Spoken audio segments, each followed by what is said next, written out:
Kula jane nggih rada trauma marang manuk kok. Sapa? Kula Sababe? nggih trauma, kula duwe manuk loro ucul. Sing siji mati, sing siji ucul. Sing siji mati, sing ucul kepriwe iki? Wis ketemu durung? Nggih dereng. Apa nyong jole manuke nyong?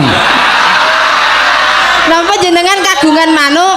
Neng omah sih akeh, aja pada pikiran sing elek disin ya, cecak rawa nyangi Lah, duwe. nggih. Terus apa ki apa jenenge iki murai batu, cecak ijo, cak rawa, cak ijo. Sing paling apik nyongi ngingu cak dikin. Ye isa cinta tak terpisahkan lan sapi turutipun. Nggih niku pas boten kalih kurungane ngene kula manuke jenengan. Aja kuwatir.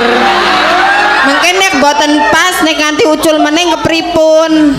Aja kuwatir, terus nek wis dilebokno kurungan ya Nggih. lawange ya ditutup. Aja nganti ucul. Kuli manuke nyong ora lungan kok. Ora lungan. Ora giras, ora galak kaya kowe. Nek wis mlebu kurungan, tuli meneng bae. Meneng wae. Biasane ming dilong.